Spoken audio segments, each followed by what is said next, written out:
Already हम सी के बारे में कुछ कुछ चीज़ें जानती हैं, जैसे कि सी कब बनी, किसने बनाई, डेनिस रिची ने, और सी की कुछ प्रॉपर्टीज़ हमने देखी थी। तो जो भी हम सी प्लस प्लस के अंदर कर रहे थे उसके अंदर हमने थोड़ा सा कोडिंग पार्ट देखा है। उस कोडिंग पार्ट को छोड़ के हमने जितनी चीज़ें कवर करी हैं वो दोनों के ऊपर सेम ही एप्लीकेबल है। चाहे वो वेरिएबल्स कैसे बनाते हैं, चाहे कंपाइलर इंटरप्रेटर के अंदर डिफरेंस, चाहे हमने जितनी भी चीज़ें देखी हैं high level low level language, वो सारी चीज़ें सी के अंदर भी एज इट इज़ ही पढ़ते हो। तो हम यहीं से आगे कंटिन्यू कर रहे हैं और instead of using C plus plus हम सी को यूज़ करेंगे। आपको ज़्यादा एफर्ट्स भी नहीं मारने पड़ेंगे, क्योंकि जो कंपाइलर हमने अपने सिस्टम के अंदर इंस्टॉल किया था सी प्लस प्लस कोड को रन करने के लिए, वही compiler as it is use हो जाएगा सी के कोड को रन करने के लिए भी। हमने एक फोल्डर मेंटेन किया है शुरू से, माई क्लासेस बोल के। आई जस्ट ओपन दिस, और इस फोल्डर के अंदर मैं अपना VS कोड ओपन कर रहा हूँ यूजिंग ओपन विद कोड। तो हमारी कुछ लास्ट की फाइल्स। तो अभी मैं एक नई फाइल क्रिएट कर रहा हूँ। हमने देखा था कि जब भी हम सी प्लस प्लस की फाइल क्रिएट करते थे तो हमारी फाइल का नाम होता था डॉट, हम यूज़ करते थे CPP। This is the extension of C plus plus. वहीं पे कभी भी हमें सी की फाइल क्रिएट करनी होगी तो हमारी जो एक्सटेंशन रहेगी वो रहेगी सी। बस आप इतना से लिखोगे। तो एक फाइल क्रिएट करते हैं यहाँ पे, just to let's say hello dot C. पहले हम CPP यूज़ कर रहे थे जो कि सी प्लस प्लस की फाइल क्रिएट कर रही थी। अब हम सिर्फ सी यूज़ कर रहे हैं जो कि हमारे लिए एक सी की फाइल क्रिएट कर देगी। तो हमारे पास एक सी की फाइल बन चुकी है। तो हमने जस्ट एक फाइल क्रिएट करी है हेलो डॉट सी बोल के। ये पुरानी फाइल है जो हम यूज़ करते आए हैं, और ये हमारे पास हेलो डॉट सी एक फ्रेश फाइल है। तो कोड स्टार्ट करते हैं।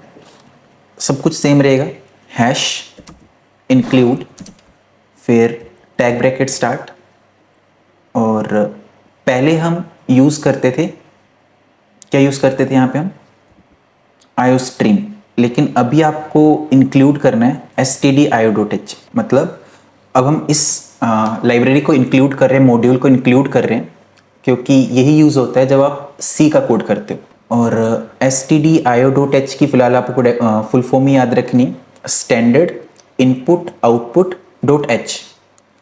और ये जो डॉट एच होता है आपके पास, it simply stands for header. तो ये आपके पास एक हेडर फाइल है। नॉट ओनली कि आपके पास सिर्फ यही हेडर फाइल है, जैसे आप यहाँ पे ब्रैकेट स्टार्ट करते हो, ये सिंपली सी कि हमारे पास कितनी सारी फाइल्स हैं, हेडर फाइल्स हैं। ये सारी की सारी हमारी हेडर फाइल है, मतलब ये कुछ ना कुछ काम करती हैं। और जो सबसे बेसिक हेडर फाइल है वो आपकी ये वाली है। मतलब आप बाकी किसी को चाहे इंक्लूड ना करो, लेकिन आपको ये ऐड करनी ही पड़ेगी, stdio.h। इसके बिना आप ना यूजर से इनपुट ले सकते हो ना आउटपुट शो करवा सकते हो। तो वी जस्ट इम्पोर्ट दिस। उसके बाद सेम हमें अपना एक मेन फंक्शन स्टार्ट करना है बाय यूजिंग इंट मेन, और इस मेन फंक्शन के अंदर हम अपनी कोडिंग करेंगे। पहले हम यूज़ कर रहे थे सी आउट, देन इंसर्शन ऑपरेटर, और जो भी हमें लिखना था वो हम यहाँ पे टाइप कर रहे थे। लेकिन ये सिंटैक्स हमारा सी प्लस प्लस का है। अगर आपको सी के अंदर यही सेम फंक्शनैलिटी अचीव करनी है तो आपके पास सी के अंदर एक अलग से फंक्शन आता है। तो अब हम सी आउट का यूज़ नहीं करेंगे क्योंकि सी प्लस प्लस का सिंटैक्स है।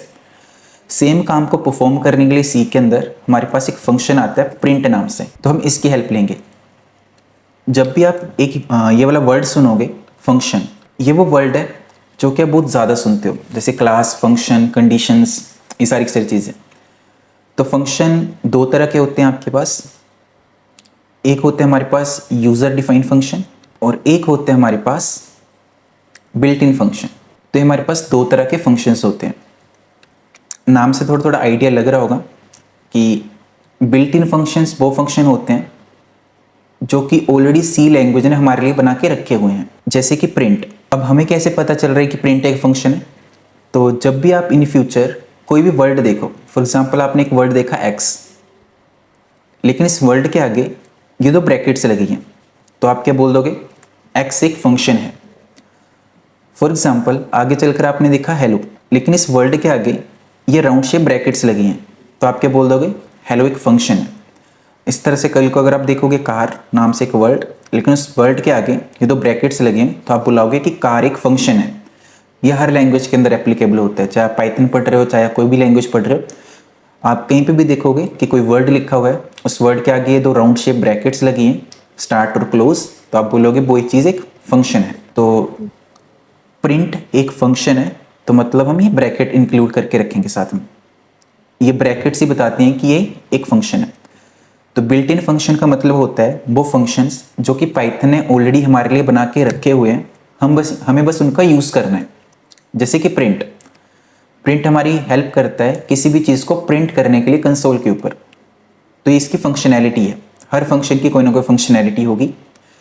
तो बिल्ट इन फंक्शन जो पाइथन है, और नॉट पाइथन, जो कि सी लैंग्वेज ने ऑलरेडी हमारे लिए बना के रखे हुए हैं। काफ़ी सारे पढ़ोगे आप, जैसे लेंथ, कॉनकैट, प्रिंट, फिर scan F and so on. इसी तरह से सेकंड टाइप जो आता है आपके पास, वो होता है यूज़र डिफाइंड फंक्शन। तो यूज़र डिफाइंड फंक्शन वो फंक्शन होंगे जिनको हम अपनी नीड के अकॉर्डिंग बनाएंगे। मतलब ये वाले फंक्शन हम खुद से बनाएंगे, और खुद से कैसे बनाते हैं वो हम कुछ टाइम के बाद देखेंगे, मतलब कुछ क्लासेस के बाद देखेंगे कि अपनी नीड के अकॉर्डिंग किस तरह से हम फंक्शंस क्रिएट करते हैं। बाकी फंक्शन बनाने की क्या ज़रूरत होती है, ये सारी चीज़ें बाद की बात है। तो फिलहाल के लिए हमने समझा कि किसी वर्ड के आगे दो ब्रैकेट्स लगी हैं वो एक फंक्शन होता है, और हमारे पास काफ़ी सारे बिल्ट इन फंक्शन हैं जो कि सी लैंग्वेज ने ऑलरेडी हमारे लिए बना के रखे हुए हैं, तो हम उनको देख रहे हैं अभी। तो उन्हीं में से एक फंक्शन है हमारे पास प्रिंट बोल के, जो हमारी इस चीज़ में हेल्प करता है कि अगर आपको कंसोल या टर्मिनल के अंदर कुछ भी देखना है तो प्रिंट, फर्स्ट थिंग कि फंक्शन का नाम प्रिंट नहीं है, प्रिंट एफ है। Simply type print F, enter, bracket start करी। अब क्या हो गया हमारे पास, प्रिंट एफ एक फंक्शन है। बाकी अगर आपको फंक्शन के बारे में और जानना है तो आप इसके ऊपर माउस लेके जाओगे तो आपको थोड़ी बहुत इन्फॉर्मेशन मिल जाती है यहाँ से। इसको डॉक्यूमेंट इंटरल्यूड बोला जाता है। तो फॉर एग्जांपल मुझे हेलो वर्ल्ड प्रिंट करवाना है, तो प्रिंट एफ कोमा स्टार्ट करें और इसके अंदर लिख दिया मैंने हेलो वर्ल्ड। अगेन स्टेटमेंट के लिए यहाँ पे यूज़ करेंगे सेमीकोलन, ताकि सी को पता चल जाए कि लाइन यहाँ पे ख़त्म हो चुकी है। तो मैं इस फाइल को रन कर रहा हूँ। अब इस फाइल को रन करने के काफ़ी सारे तरीके हैं हमारे पास। एक तो हमने देखा था हम यूज़ करते थे G++ और फाइल का नाम जैसे hello.c, आप ऐसे रन कर सकते हो। सेकंड ऑप्शन आपके पास, आप यूज़ कर सकते हो GCC फिर hello.c, एक तरीका आपके पास ये हो गया। सेकंड चीज़ आप इसको यहाँ से भी रन कर सकते हो, तो आप इसको जैसे मर्जी रन कर लो। तो मैं इसी को रन कर रहा हूँ hello.c, और ये हेलो हमारी फाइल का नाम है। रन किया, रन करने के एग्जैक्ट बाद मेरे पास एक फाइल क्रिएट होके आई है और फाइल का नाम है a.exe। अब मुझे a.exe वाली फाइल को रन करना है जस्ट टू सी आउटपुट, तो टाइप करेंगे a.exe। तो रन करते ही हमारे पास पलट कर हमारी आउटपुट आ गई हेलो वर्ल्ड। और स्क्रीन को क्लियर करना हो, मतलब क्या हो जाता है कि काफ़ी बार जब आप कोड को रन करते हो तो काफ़ी कुछ आ जाता है यहाँ पे, तो इसको स्क्रीन को क्लियर करने के लिए आप यूज़ कर सकते हो CLS। एंटर करोगे आपका टर्मिनल क्लियर हो जाएगा बाई पासिंग CLS। तो इस तरह से आप हेलो वर्ल्ड को प्रिंट करवा सकते हो। नेक्स्ट हम देख रहे हैं कि अगर आपको यूज़र से इनपुट लेनी है तो आप कैसे लोगे। पहले तो हम सी का यूज़ कर रहे थे, अब हमारे पास जो फंक्शन आता है यूज़र से इनपुट लेने के लिए, उस फंक्शन का नाम है scanf। तो कैसे करेंगे हम, तो जब भी हमें इनपुट लेनी है simply use a function name scanf।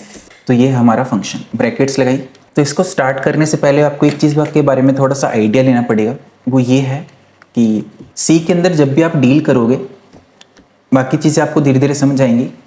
तो जब भी आप डील करोगे तो आपको ऐसे समझना है, जब भी आपके पास इंटीजर डाटा है तो इंटीजर डाटा के लिए आप यूज़ करते हो %d का फॉर इंटीजर डाटा, और अगर आपके पास करैक्टर डाटा है तो आप यूज़ करते हो C का for char data, character data. मतलब करैक्टर कौन सा होता है, एक सिंगल वर्ड। इसी तरह से percentage I think F use करते हो आप फॉर फ्लोट, डेसिमल डाटा। तो इसी के साथ आप यूज़ करते हो %S का, this is for string data. String क्या होता है, कलेक्शन ऑफ करेक्टर्स। जैसे कि H मेरे पास करेक्टर हो गया, करेक्टर डाटा है, और जब मैं बहुत सारे करेक्टर को ऐड कर लेता हूँ तो वो आपके पास एक स्ट्रिंग बन जाती है। तो collection of characters is called string. तो सी लैंग्वेज के अंदर आपको इस चीज़ को मेंटेन करके चलना पड़ता है। तो जब हम प्रोग्राम लिख रहे हैं तो हम किस तरह से लिखेंगे, we just start int main, हमारा ये मेन फंक्शन स्टार्ट हो गया, करली ब्रैकेट। सबसे पहले आप सेम जिस तरह पहले वेरिएबल इनिशियलाइजेशन कर रहे थे उस तरह से सेम कर दोगे। जैसे इंट a, हमें टोटल 3 वेरिएबल चाहिए, तो इंट b और इंट c। अब जब आप बहुत सारे वेरिएबल्स बना रहे हो तो आपके पास ये बेस्ट अप्रोच नहीं रहती है कि आप इंट ए इंट बी इंट सी अलग अलग लिखो। तो बेस्ट जो अप्रोच रहती है आपके पास वो रहती है कि आप एक ही लाइन में सबको इनिशियलाइज कर दो। कैसे? तो आप लिखोगे इंट। अब मुझे पता है कि जितने वेरिएबल वो सारे के सारे इंटीजर डाटा ही होल्ड करने वाले हैं, तो I just type int A comma B comma C. तो चाहे आप वैसे लिख लो चाहे ऐसे लिख लो, एक ही बात है। तो अच्छे नाम देते हैं, लेट्स से num1 num2 और सम। तो मेन फंक्शन स्टार्ट किया और मैंने 3 वेरिएबल्स को डिक्लेयर कर दिया या फिर इनिशियलाइज कर दिया, और सबका डाटा टाइप मैंने बता दिया इंटीजर। कि इन फ्यूचर कभी मैं इन वेरिएबल्स के अंदर डाटा को स्टोर करता हूँ तो डाटा इंटीजर टाइप का ही स्टोर हो सकता है। उसके बाद हम सिंपली यूज़ कर लेंगे एक स्टेटमेंट को प्रिंट करने के लिए printf, जैसे कि इंटर द फर्स्ट नंबर। उसके बाद हम यूज़ करेंगे अपना method name scanf bracket start.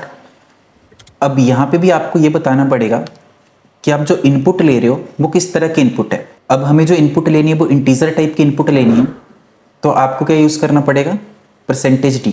तो जस्ट टाइप %d, ये इंडिकेट करेगा कि हमें इंटीजर टाइप की इनपुट लेनी है, कोमा एंड नंबर। तो ये इंटीजर टाइप की इनपुट लेगा और नंबर नाम के वेरिएबल के अंदर स्टोर कर देगा। ये एंड क्या होता है वो हम थोड़ी देर में देखते हैं, पहले एक बार कोड कर लेते हैं जो भी हमने किया है। तो simply do initialise the variables, let's say int num1 num2 और लेट्स से सम। उसके बाद मुझे प्रिंट करवाना है, तो I just do printf bracket start inter first number. अब printf जब भी यूज़ करोगे बाय डिफॉल्ट जो इसका टाइप होता है, टाइप इन द सेंस कि प्रिंट टाइप, वो होता है आपके पास %s स्ट्रिंग। तो इंटर फर्स्ट नंबर, इससे आपके पास फर्स्ट लाइन प्रिंट हो जाएगी।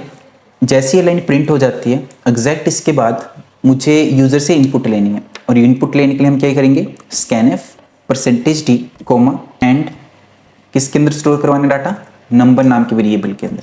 इस तरह से एक इनपुट और गेट करनी है, तो printf इंटर सेकेंड नंबर और फिर से इनपुट गेट कर लेंगे, तो scanf %d एंड num2।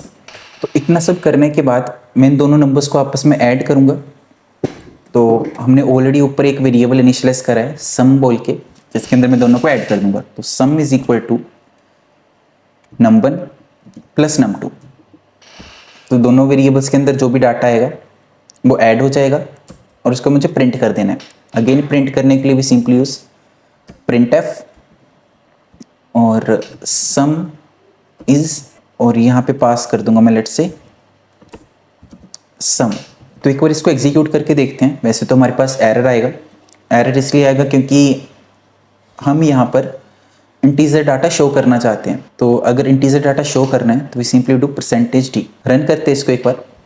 तो I just run gcc hello.c, run किया, रन हो चुका है। अगेन मैं यूज़ करूँगा a.exe फाइल को, इसको रन किया, let's say inter first number 12 enter second number 45 enter, the some is 57। Okay, अब थोड़ा सा कोड समझ लेते हैं कि कोड के अंदर क्या क्या हमने यूज़ करा हुआ है। तो जो मैं वर्ड्स यूज़ करूँगा आपको भी याद से रखने हैं, क्योंकि जब आप सी स्टार्ट करोगे कॉलेज में तो ये वर्ड बार बार सुनोगे आप वहाँ पे भी। तो सबसे पहली चीज़ जो आपके पास यहाँ पे लिखा हुआ है #include, इस चीज़ को बोला जाता है प्री प्रोसेसर डायरेक्टिव।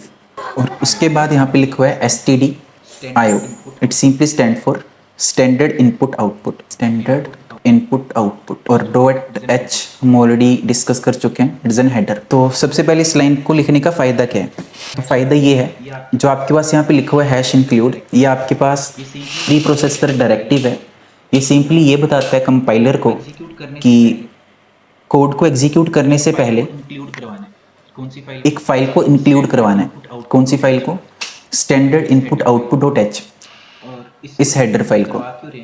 और इसको इंक्लूड हम करवा क्यों रहे हैं, इसका काफ़ी सिंपल सा रीज़न है, क्योंकि हम 2 फंक्शन यूज़ कर रहे हैं, एक printf एक scanf। printf आपका एक आउटपुट फंक्शन है, scanf आपका एक इनपुट फंक्शन है। तो अगर आप ये stdio.h नहीं लिखते हो तो आप इन फंक्शन को यूज़ नहीं कर पाओगे। अगर आप इसको लिखे बिना कोड को एग्जीक्यूट कर दोगे तो कंपाइलर समझ ही नहीं पाएगा कि आप ये यूज़ कैसे कर रहे हो, ये कहीं पे डिफाइन नहीं है। लेकिन अगर आप ये हेडर फाइल को इंक्लूड कर देते हो तो इस हेडर फाइल के अंदर ही इनके रेफरेंस लगे हुए हैं, दैट्स वाई हम इनको यूज़ कर पा रहे हैं। तो ये आपकी फर्स्ट फाइल कि कंपाइल करने से पहले कोड को इस फाइल को इंक्लूड कर दो सो दैट हम आगे चलकर अपने प्रोग्राम में printf और scanf नाम के फंक्शंस को यूज़ कर पाएँ, क्योंकि वो इनपुट और आउटपुट में हमारी हेल्प करते हैं। इसके बाद नेक्स्ट आता है हमारे पास इंट मेन। ये आपका मेन फंक्शन आपके प्रोग्राम का, जहाँ से कोड एग्जीक्यूट होना स्टार्ट होता है। इंट आपके पास होता है रिटर्न डाटा टाइप या फिर टाइप। इसका मतलब ये है कि पूरा फंक्शन जब एग्जीक्यूट हो जाएगा तो लास्ट में हमें किस तरह का डाटा मिलेगा। तो लास्ट में आप एक लाइन और इंक्लूड कर सकते हो, रिटर्न 0, क्योंकि हम VS कोड का यूज़ कर रहे हैं तो इतना फ़र्क नहीं पड़ता है। लेकिन अगर आप कोई और कंपाइलर यूज़ करोगे तो वहाँ पे लिखी होती है बाई डिफ़ॉल्ट। तो अगर आप इंट मेन यूज़ कर रहे हो, इसका मतलब है जो आपका मेन फंक्शन है ये आपको पलट कर लास्ट में इंटीजर डाटा रिटर्न करेगा। इतना समान इसका मतलब होता है, और यहीं से आपका प्रोग्राम या सी का प्रोग्राम एग्जीक्यूट होना स्टार्ट होता है। इसके बाद आपके पास ये करली ब्रैकेट्स आती हैं। तो ये करली ब्रैकेट्स यहाँ से स्टार्ट हो रही है और यहाँ पे एंड हो रही है, इसी के बीच आपका प्रोग्राम होता है। और जो भी इस करली ब्रैकेट के अंदर आप कोड लिखते हो इसको बोला जाता है ब्लॉक ऑफ प्रोग्राम या ब्लॉक ऑफ कोड। मतलब इन करली ब्रैकेट्स के अंदर आपने जो भी लिखा है। देन इसके बाद यहाँ पे हमने वेरिएबल इनिशियलाइज किया है, ये तो हम ऑलरेडी डिस्कस कर चुके हैं। टोटल हमें 3 वेरिएबल्स इनिशियलाइज किए और तीनों के अंदर हम इंटीजर टाइप का ही डाटा स्टोर कर सकते हैं। इंटीजर टाइप का डाटा या फिर आप बोल सकते हो होल नंबर हम इनके अंदर स्टोर करवाते हैं। उसके बाद हमने यूज़ किया प्रिंट फंक्शन का, और ये भी हमें पता है जब भी हमें आउटपुट कंसोल के ऊपर कुछ भी शो करवाना होता है हम यूज़ करते हैं printf का। जिस तरह हम C++ के अंदर सी आउट यूज़ कर रहे थे, जो भी कोड्स के अंदर लिखी हुई चीज़ वो एज इट इज़ वहाँ पे जाके प्रिंट हो जाएगी। इवन हम थोड़ी देर में इसको डिस्कस करेंगे प्रिंट फंक्शन की कि आप और क्या क्या कर सकते हो इसके अंदर। तो फिलहाल के लिए यही काम कर रहा है कि कंसोल के ऊपर कोई मैसेज आपको एज इट इज़ प्रिंट करवाना है तो आप इसकी हेल्प लेते हो। नेक्स्ट मेन आता है आपके पास स्कैनf सीन की तरह काम कर रहा है। यूज़र से जब भी कोई इनपुट लेनी है हम इसकी हेल्प लेते हैं, और यूज़र जो भी डाटा पास करेगा इस फंक्शन की हेल्प से वो डाटा आकर स्टोर कहाँ पे हो जाएगा, इस वेरिएबल के अंदर जो भी आपने यहाँ पे रखा होगा। जैसे मैंने नंबर रखा है तो यूज़र जो भी पास करेगा इस वेरिएबल के अंदर आके स्टोर हो जाएगा। अब बात आती है कि ये %d क्या है। यहाँ पे थोड़ा सा हमने देखा, लेकिन जब आप कॉलेज में पढ़ोगे तो इसका एक प्रॉपर नाम है। इसका नाम है फॉर्मेट स्पेसिफायर, जो कि सी को ये बताएगा कि यूज़र जो इनपुट पास कर रहा है वो किस तरह की इनपुट होगी। क्योंकि हम यहाँ पे %d यूज़ कर रहे हैं तो %d is for integer data. इसी तरह से %f for float data. Percentage एक आपके पास एलिफ करके आता है और it is use for double data. कोई डिफरेंस नहीं है फ्लोट और डबल के अंदर। फ्लोट के अंदर आप 10.1 करेक्टर एक डिजिट यूज़ करते हो डेसिमल के बाद, लेकिन अगर एक से ज़्यादा डेसिमल है तो आप उनको डबल के अंदर काउंट करते हो। और देन आता है आपके पास %c, it's for character data. इसके अंदर सिंपली अगर आपके पास सिर्फ एक करेक्टर लेट्स से h, तो आपके पास करेक्टर डाटा है। और जो सबसे ज़्यादा यूज़ होता है that's an %s for string data. तो जिस तरह के आप इनपुट गेट करना चाहते हो वो आप यूज़ कर लोगे। अगर आपको यूज़र स्ट्रिंग डाटा गेट करना है तो आप यहाँ पे %s यूज़ करोगे और ऊपर भी वेरिएबल को इनिशियलाइज करते टाइम बताओगे कि आप स्ट्रिंग डाटा वेरिएबल के अंदर स्टोर करना चाहते हो। स्कैनf %d यहाँ पे सिर्फ इतना होगा कि यूज़र से हम इंटीजर डाटा ले रहे हैं, लेने के बाद इस वेरिएबल के अंदर किस तरह का डाटा स्टोर होगा वो आप ऑलरेडी ऊपर बता चुके हो। तो ये है आपके पास आपका फॉर्मेट स्पेसिफायर। देन इसके बाद आपके पास आता है ये एंड ऑपरेटर, और इस एंड को बुलाया जाता है एड्रेस ऑपरेटर। तो जब भी आप ये एंड यूज़ कर रहे हो तो दिस इज़ यार एड्रेस ऑपरेटर। तो हम यूज़ क्यों कर रहे हैं यहाँ पे, इसका काफ़ी सिंपल सा रीज़न है। बेसिकली num2 यहाँ पे है तो ऐसा होता है कि जितनी भी यहाँ पे स्पेसिस है, फॉर एग्जांपल आपके पास हर स्पेस का खुद का एक एड्रेस होता है। फॉर एग्जांपल इसका एड्रेस है 100, इसका एड्रेस आपके पास 200, इसका 300 एंड सो ऑन। तो एड्रेस ऑपरेटर क्या करता है, अब num2 के अंदर आपके पास सिर्फ एड्रेस है लेकिन उस एड्रेस के अंदर इन्फॉर्मेशन कहाँ पे जाके स्टोर करवानी है, तो हम क्या बोल रहे हैं कि num2 के एड्रेस के ऊपर जाओ और वहाँ पे जाके जो भी यूज़र ने इनपुट पास करी है वो जाके स्टोर करवा दो। इसका सिंपल सा ये मतलब है। एड्रेस ऑपरेटर बेसिकली आपको एड्रेस बताता है num2 का। एज सच जब हम वेरिएबल को इनिशियलाइज कर रहे हैं, ये आपका एक वेरिएबल है, इसके लिए एक लोकेशन ऑक्यूपाई हो चुकी है मेमोरी के अंदर, और जब मैं यूज़र से इनपुट लेने के बाद उस लोकेशन के ऊपर जाके डाटा को स्टोर करना चाहता हूँ तो मुझे उसका एड्रेस चाहिए। तो ये जो एंड ऑपरेटर है पलट कर आपको एड्रेस ही दे रहा है। क्लियर है आपको ये एंड क्यों यूज़ कर रहे हैं हम? तो ये आपके पास एड्रेस ऑपरेटर आप हमेशा यूज़ करोगे जब भी आप डाटा असाइन करोगे किस चीज़ को। फिर यहाँ पे हम दोनों को ऐड कर रहे हैं और यहाँ पे प्रिंट करवा रहे हैं, तो सिंपल ही है। एक चीज़ और देखी होगी आपने कि जब हम पहले सी आउट का यूज़ कर रहे थे तो मल्टीपल चीज़ों को एक साथ काम करने के लिए हम ये वाला ऑपरेटर यूज़ कर रहे थे। अब यहाँ पे हमने कॉमा इंट्रोड्यूस करा है तो इसको हम देखते हैं। अभी ये आपके पास इतने से प्रोग्राम में सारी की सारी चीज़ें, 2 मिनट देख लो फिर हम आगे कंटिन्यू करते हैं। तो बात करते हैं प्रिंट एफ की। तो सबसे पहली चीज़ print f simply stands for print formatted. तो print f simply stands for print formatted. हमारी हेल्प करता है to display output on the console या टर्मिनल। यूज़ करना काफ़ी आसान होता है इसको। आई थिंक हमें प्रिंट फंक्शन स्टार्ट करने से पहले एक टॉपिक डिस्कस कर लेना चाहिए, दैट्स एंड कमेंट्स, क्योंकि आप इसको काफ़ी ज़्यादा यूज़ करोगे शुरू से लेकर लास्ट तक। सो ना इसके बारे में पहले हमने किया डिस्कस। कमेंट्स क्या होते हैं? कमेंट्स फॉर एग्जांपल आपके पास एक प्रोजेक्ट है और इस प्रोजेक्ट के ऊपर कंपनी के अंदर ऐसा नहीं होता है कि आप एक सिंगल पर्सन काम कर रहे हो, बहुत सारे लोग सेम प्रोजेक्ट के ऊपर काम कर रहे होते हैं। For example developer A, developer B और डेवलपर सी, 3 डेवलपर सेम ही प्रोजेक्ट के ऊपर काम कर रहे हैं। अज्यूम करो डेवलपर ए ने कुछ कोड किया, बहुत बड़ा प्रोजेक्ट है, डेवलपर ए ने कुछ कोड किया इसके अंदर। अब डेवलपर ए को पता है कि उसने क्या कोड किया। फॉर एग्जांपल इसने 1000 लाइनें ऐड कर दी न्यू कोड की। वो डेवलपर ए को पता है उसने क्या कोड किया है क्योंकि उसी ने कोड किया ही। लेकिन इस कोड के अंदर क्या है वो ना बी डेवलपर को पता है ना सी डेवलपर को पता है। अब बी डेवलपर अपना कोड करना चाहता है आगे का, लेकिन वो कोड को तब तक नहीं कर सकता है जब तक उसको ये नहीं पता कि डेवलपर ए ने क्या कोड करा है, क्योंकि प्रोजेक्ट सेम है तो सारा का सारा कोड लिंक रहता है। अब डेवलपर बी को अगर प्रोग्राम करना है, कोड करना है, तो उसको पहले ये पता होना चाहिए कि डेवलपर ए ने क्या कोड किया हुआ है। तो डेवलपर बी को कैसे पता चलेगा? काफ़ी सिंपल सा आंसर है इसका, पढ़कर। तो डेवलपर बी क्या करेगा, ये 1000 लाइन का कोड पढ़ेगा, पढ़ने के बाद इसको पता चलेगा कि डेवलपर ए ने ये कोड करा हुआ है। जब उसको पता चल जाएगा फिर वो नेक्स्ट कोड करना स्टार्ट कर देगा। अब डेवलपर सी को भी नहीं पता है डेवलपर ए ने और डेवलपर बी ने क्या कोड किया है। अगर इसको अपने प्रोजेक्ट के अंदर कुछ काम करना है तो उसको पहले ये भी पता करना पड़ेगा, ये भी पता करना पड़ेगा, तब जाके कोड कर पाएगा। अब यहाँ पे क्या होता है कि कोड काफ़ी कॉम्प्लेक्स बनता है, और क्योंकि सेम प्रोजेक्ट के ऊपर मल्टीपल पर्सन्स काम कर रहे हैं तो इस चीज़ को आइडेंटिफाई करना काफ़ी मुश्किल हो जाता है कि कौन क्या काम कर रहा है। तो इसी का सोल्यूशन होता है comments.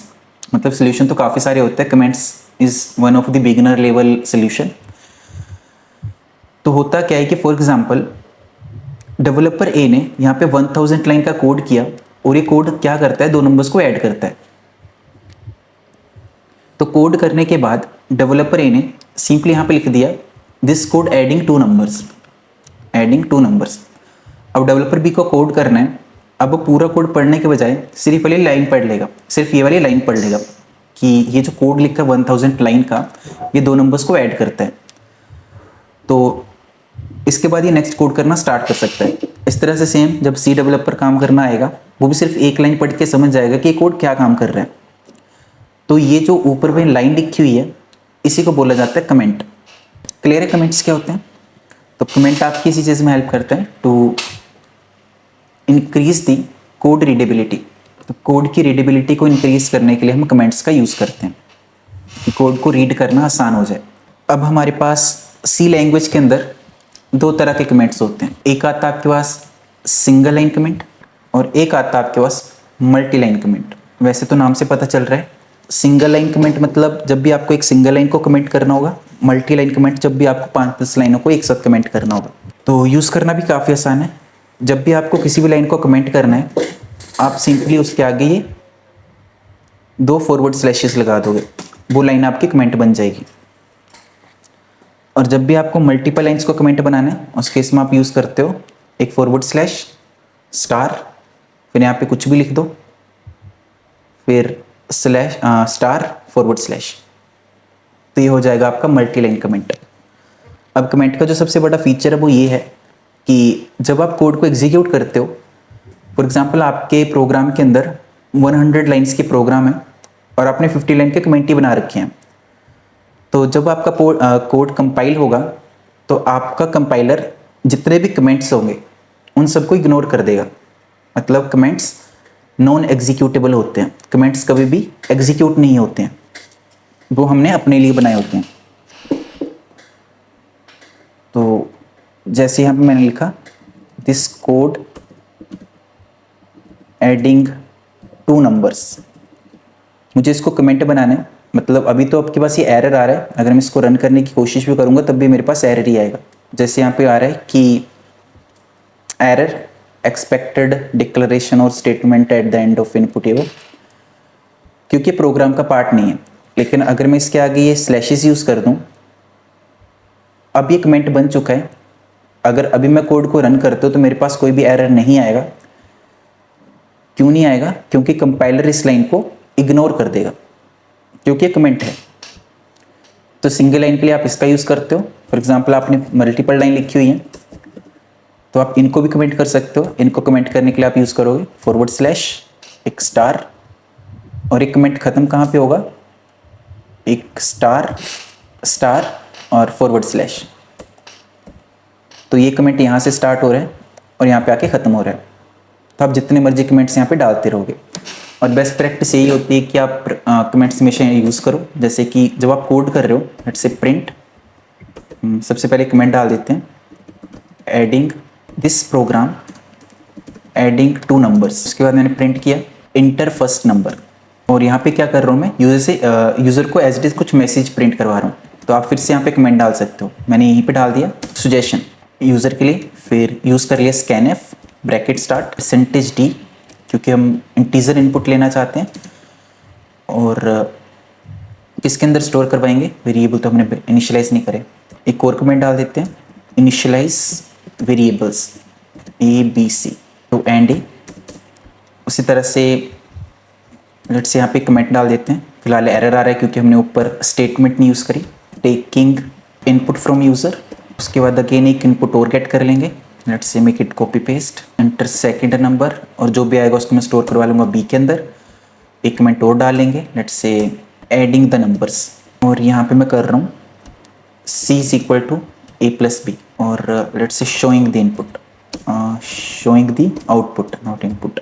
printf the some is integer data show करवाना है तो %d और C, दैट्स इट। तो टर्मिनल में जाएंगे, कोड को रन कर लेंगे एक बार। एक तो हम यूज़ कर रहे हैं print, it's not print, printf। Print we are using in Python programming. Run किया, फाइल बन गई हमारे पास hello.exe नाम से, hello.exe a.exe, enter first number 12, second number 34 और 46। तो प्रोग्राम एग्जीक्यूट करते ही हमारे पास आउटपुट आ चुकी है, और स्टिल वी गेटिंग कि जितने भी हमने कमेंट्स डाले हुए ये एग्जीक्यूट नहीं होते, और यही इनका फीचर है। अब कल को कोई भी पर्सन आएगा, वो कोड पढ़ने के बजाय इन कमेंट्स को देखेगा। यहाँ पे वेरिएबल इनिशियलाइज करे हुए हैं, ये प्रोग्राम 2 नंबर्स को ऐड करता है, ये यूज़र को सजेशन दे रहा है, यहाँ पे इनपुट ली हुई है, फिर उसके बाद यहाँ पे 2 नंबर्स को ऐड करा हुआ है। मैंने ज़्यादा कमेंट्स डाल दिए, लेकिन इतने भी नहीं डालते हैं, उतने ही डालते हैं जितने ईजिली रीडेबल हो। क्लियर है? कमेंट्स एग्जाम्स के अंदर भी पूछा जाएगा आपसे। तो वेरिएबल्स को भी हम प्रिंट करवा सकते हैं, जो कि हमने थोड़ी देर पहले करवाया। फॉर एग्जाम्पल मैंने यहाँ पे डाला int x is equal to 20, तो मैंने वेरिएबल भी एक ही लाइन के अंदर इनिशियलाइज कर दिया, डाटा भी एक ही लाइन के अंदर स्टोर करवा दिया। लेट्स मैं डायरेक्टली अगर x करने की कोशिश करूँ, अब तो मैं इनपुट नहीं ले रहे हैं, तो ट्राई टू रन डायरेक्टली। हमारे पास एरर आ रहा है, और एरर क्यों आ रहा है? क्योंकि हमने printf को ये नहीं बताया कि हम इंटीजर टाइप का डाटा प्रिंट करने वाले हैं, और इसको बताएंगे कैसे? By using %d। अब हमने बता दिए। अब वापस रन करते हैं, और अब मेरे पास 20 आ गया। तो इम्पोर्टेंट होता ही जब भी आप डाटा को प्रिंट कर रहे हो तो हमारे पास 20 आ रहा है, तो इंटरनली टाइप कास्टिंग कर रहे हैं। लेकिन अगर मैं यहाँ पे प्रॉपर डाटा प्रिंट करना चाहता हूँ तो I need to use F for float. Okay, ऐसे क्यों आ रहा होगा? क्योंकि हमने ऊपर वेरिएबल इंटीजर टाइप इनिशियलाइज करा हुआ है, तो मेक इट फ्लोट। रन किया कोड तो हमारे पास डाटा आ रहा है यहाँ पे 20.99000 जितना भी है। लेकिन आप इसको कंट्रोल कर सकते हो कि आपको डेसिमल के बाद कितने पॉइंट चाहिए। तो उस केस में आप क्या करोगे, आप जस्ट टाइप करोगे यहाँ पे डॉट, फिर आप बताओगे कि डेसिमल के बाद कितने पॉइंट हो सकते हैं, कितनी इंटीजर वैल्यू हो सकती है। लेट्स 2, मतलब 20.90 आ जाएगा आपके पास इससे, कुछ इस तरह से। तो आप इसको कंट्रोल कर सकते हो।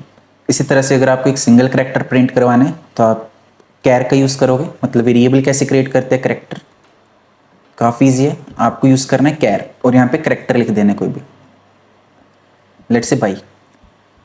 और प्रिंट करवाने के लिए आपको यूज़ करना पड़ेगा सी। क्यों आ रहा है एरर ये हमारे पास? परसेंटेज सी लिखना पड़ेगा। परसेंटेज नहीं लिखा, दैट्स वाई। ऐसे अगर आपको एड्रेस प्रिंट करवाना है, जैसे हम एंड करके एड्रेस कॉल करते हैं, अगर आपको एड्रेस प्रिंट करवाना है तो आप कैसे करोगे? तो आपको यहाँ पे यूज़ करना है एंड। ये क्या है हमारे पास? Address operator. तो एक्स का मेरे पास एड्रेस आ जाएगा। लेकिन आपको एड्रेस के लिए डाटा टाइप क्या पास कर रहे हैं? तो एड्रेस के लिए आप यूज़ करते हो P. P stands for pointer. तो ये है एड्रेस कि एक्स कहाँ पे स्टोर्ड है आपका। तो फॉर एग्जांपल हमें लिखना है 100%, तो हम कैसे लिखेंगे? 100%। अब बाकी चीज़ें सिंपल रहेंगी, जो जो ट्रिकी हो सकती हैं वही देख रहे हैं। जैसे कि मैंने यहाँ पे लिखा कि 100%। अब क्योंकि डाटा कोड्स के अंदर, और हमने इतना देखा अभी तक कि कोड्स के अंदर कुछ भी डाल दो वो एज इट इज़ प्रिंट हो जाता है। लेकिन यहाँ पे हमने लिखा 100%, तो हमारे पास एरर आ रहा है। लेकिन कायदे से तो ये प्रिंट हो जाना चाहिए। अगर मैं यहाँ पे हैश लगा दूँ तो क्या प्रिंट हो जाएगा? 100 हैश। क्यों? क्योंकि कोड्स के अंदर है डाटा आपका। पहले तो एरर इसी चीज़ का आ रहा है क्योंकि हमने स्टेटमेंट नहीं यूज़ करा हुआ है। रन किया प्रोग्राम तो मेरे पास 100 हैश आ रहा है। लेकिन अगर मैं 100% लिखना चाहता हूँ तो हमारे पास 100 लिखा हुआ आ रहा है। जब भी आपको कुछ भी परसेंटेज प्रिंट करवानी है तो आपको 2 परसेंटेज सिंबल यूज़ करने पड़ते हैं, तब आपके पास 100% लिखा हुआ आएगा। और इसी तरह से हमने सी आउट के अंदर एक फीचर देखा था \n का, जब भी आपको नेक्स्ट लाइन के अंदर चीज़ों को भेजना होता है। अगर मैं अब लिख रहा हूँ hello world how are you, और मुझे पता है एक ही लाइन में प्रिंट होगा क्योंकि एक ही लाइन में लिखा है। लेकिन अगर मैं हाउ आर यू को नेक्स्ट लाइन में भेजना चाहता हूँ तो आई सिंपली यूज़ \n। तो जैसे ही कंपाइलर को \n मिलता है वो नेक्स्ट वाली चीज़ें अगली लाइन में भेज देता है, कुछ इस तरह से। तो आप जितने मर्जी \n यूज़ कर सकते हो। नॉट ओनली कि हमारे पास \n ही आता है, हमारे पास एक टैब के लिए भी आता है जिसको बोला जाता है \t। तो टैब बेसिकली आपके पास स्पेस होता है, ये कुछ इस तरह का दिखता है। मतलब हेलो वर्ल्ड कोमा, उसके बाद यहाँ पे हमारे पास स्पेस आया। टोटल 4 स्पेसेस को मिला के एक टैब बनता है। 4 स्पेसेस मतलब 1 2 3 4, 4 स्पेसेस को मिलाकर आपके पास एक टैब बनता है। और अगर आपको टैब देना है तो आप \t का यूज़ करते हो। तो \n for next line, \t for tab. करना पड़ेगा, नहीं तो एक ही लाइन में आ रहा है आपके पास। तो हेलो वर्ल्ड और हाउ आर यू, तो होगी कुछ बेसिक चीज़ें। अज्यूम करो अगर आपको मल्टीपल वैल्यूज़ ए के बारे में प्रिंट करवानी है, जिस तरह सी आउट के अंदर हम लिखते थे ए को प्रिंट कर दो फिर बी को प्रिंट कर दो, इस तरह से। अगर आपको सी के अंदर करना है तो अज्यूम करो हमने 2 वेरिएबल्स इनिशियलाइज करे। ए के अंदर मैंने 100 डाल दिया, बी के अंदर मैंने 200 डाल दिया। मुझे दोनों को एक ही साथ प्रिंट करवाना है, तो हम कैसे करवाएंगे? तो उसके लिए जस्ट डू printf। अब क्योंकि मुझे 2 इंटीजर वैल्यूज़ प्रिंट करवानी है तो मुझे यूज़ करने पड़ेंगे 2%d। फिर अपना डाटा पास कर देंगे, एक ए और एक बी, तो मेरे पास दोनों वैल्यूज़ आ जाएंगी। तो प्रिंट फंक्शन के अंदर जो आप कॉमनली यूज़ करोगे सबसे ज़्यादा चीज़ें वो यही होंगी कि आप इंटीजर कैसे प्रिंट करते हो, फिर डेसिमल कैसे प्रिंट करते हो, डेसिमल को कंट्रोल कैसे करते हो, फिर आप करैक्टर कैसे प्रिंट कर सकते हो, और स्ट्रिंग कैसे प्रिंट करते हो, नेक्स्ट लाइन में कैसे जाते हो, और प्रिंट के अंदर आप परसेंटेज कैसे प्रिंट करते हो। ये थोड़ा ट्रिकी हो जाता है अगर आप प्रिंट एफ करके जब ऐसे टाइप कर रहे होते हो 100% आपको बोला जा रहा है प्रिंट करने को, तो यहाँ पे आप फेल हो जाते हो क्योंकि सिंगल परसेंटेज आपको कुछ नहीं देगा। आपको 2% यूज़ करने पड़ेंगे अगर आपको परसेंट शो करना है। इस तरह से सेम आई थिंक स्लैश के साथ भी ये डील होती है। तो ये है आपके पास प्रिंट फंक्शन के अंदर कुछ फीचर्स। तो कल हम स्ट्रिंग स्टार्ट करेंगे और स्ट्रिंग के अंदर आपके पास बहुत सारे फंक्शंस आते हैं, functions, indexing, slicing, string concatenation, काफ़ी सारे फीचर्स आते हैं जिनको हम कल के लेक्चर में कंप्लीट कर लेंगे। Okay sir. तो फिलहाल के लिए इन चीज़ों को देख लो, कुछ नहीं समझ आते तो पूछ लेना आपको कल की क्लास में।